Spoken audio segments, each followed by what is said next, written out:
Hello, everybody, and welcome back to the Brothers Grim Dark. Today, we're just going to have a quick little run through of me and Rowan's journey through the hobby.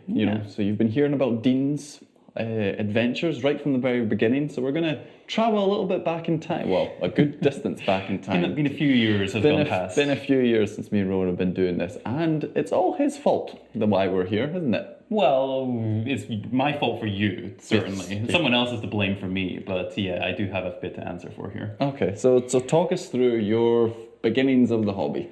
Well, when I was a kid, and I still play a little bit as well, I was into classical guitar.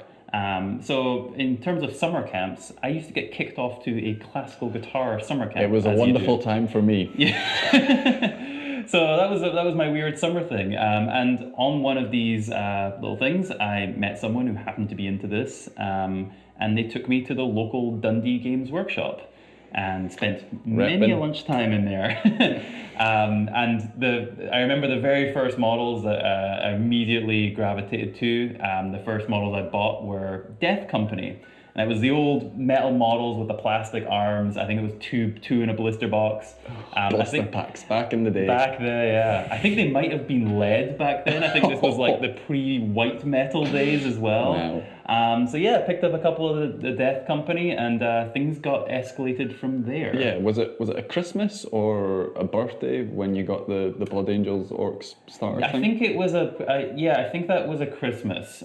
So yeah, I had to rope someone in to actually play with me, because that was the unfortunate part with the guitar festivals during the summer. So I just started to get some models, started to get into it. I might have bought the Blood Angels, the Angels of Death Codex, which is an amazing book. Yeah, the artwork in that is so good. So good. Yeah. The combined Dark Angels, Blood Angels Codex from 2nd edition, amazing.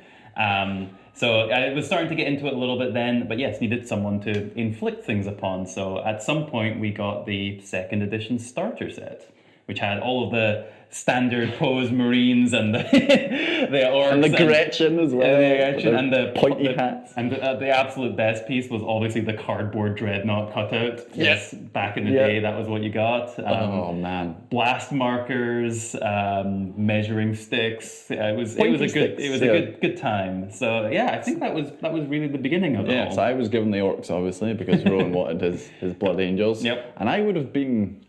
How old do you think you were when that happened? 10? Something around that. Yeah, so I would have been about 5. And obviously not great on the whole painting side, but we had a pretty amazing nanny when we were kids. Marjorie, yes. If you can imagine a goth Mary Poppins, you're in the right ballpark. Yep. And she, is just amazing at all sorts of different craft and hobby things. Anything artistic. So Rowan corrupted not only me, but also Marjorie. Yes. And Marjorie very kindly painted up all my orcs for me so I could play against Rowan with, very nicely painted models. Yep.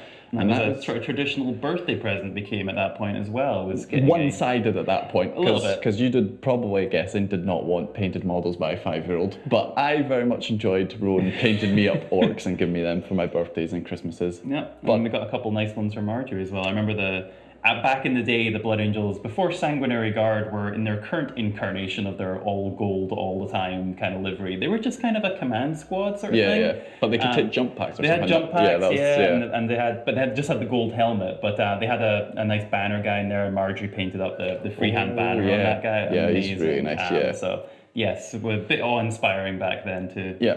And then, you grew up a bit, I grew up a bit. You went off to university. I did. And I ended up working for GW. I did. I kind of forgot about Warhammer for the first couple of years, and then I decided I was in university in Montreal, and I kind of needed an excuse to be allowed to stay there during the summer, so I thought I probably should have a job. So I started painting a couple models again, just getting back into it. I think we were like 5th or 6th edition at that point. I really don't remember. And yeah, decided to spend the summer in a games workshop playing with a bunch of kids there.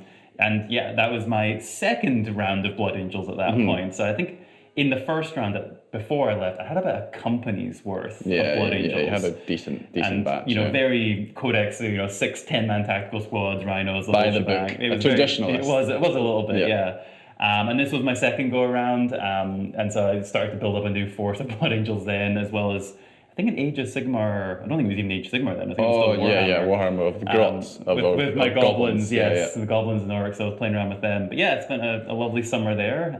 Hey, your sun-deprived goblins, if I remember. Yes, They're all very that's right. pale, They were all weren't going to they? be very pale. Yeah. And yes, sneaking around in the shadows. That was cool. But yeah, so that was it. And then I had a whole box of models that I took away with me afterwards, and completely forgot about it again at that point. Yeah. So what were you up to during this period? So I never really left the hobby completely. After Rome went away, I stopped playing it so much. I still played with Marjorie and still painted with Marjorie, and would start up armies in various game systems. I played the Lord of the Rings game system as well for a while, good, and I was playing then Warhammer Fantasy and 40k and just picking up bits and pieces for all these different hobbies. But even when I wasn't painting or playing, I was always, checking in on White Dwarfs and seeing what was happening. I always had my nose in the hobby, even if I wasn't actively doing anything.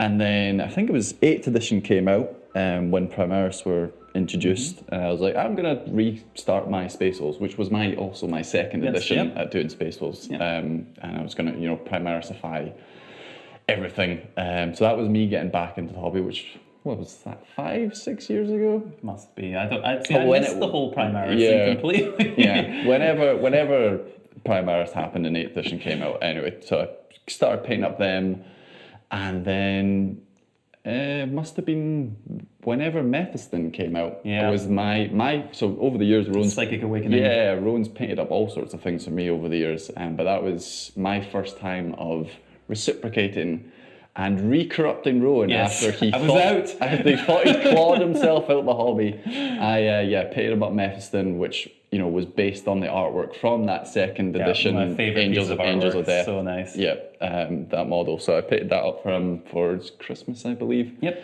And then you have been living in America, North America, the last. Yeah, this was Christmas right before COVID happened. Yeah, which was when you were over for 3 months? I was over for a little bit of time. So I had a little bit of time as well. So I got this model. I was like, oh, do I remember how to paint? Yeah, you'd seen me painting all my Space Wolves and Eldar and stuff by that point. So I actually cracked open some of those unpainted Blood Angels back from when I was working at GW. So I was just painting up a few of those. So I think I painted up a Terminator and a Rhino and a couple models just to kind of, I got a couple of weeks here and might as well paint some models while I'm at it. And things have digressed a little since then.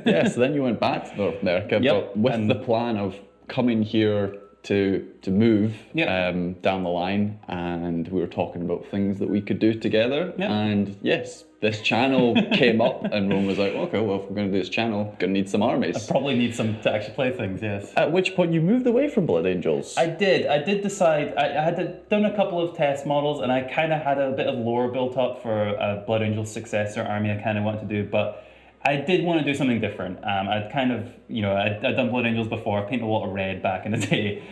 So I did decide it was time to try something a little bit different.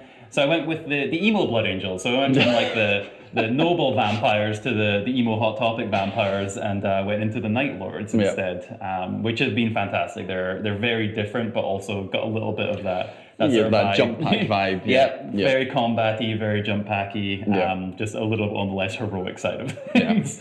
So went with them, so they've been building that up as my sort of marine force right now, even though they're on the other side of things. They are on the other side of things, but it's good to have some traitor Astartes within our mix, because we don't want everything to be too on the side of light. No.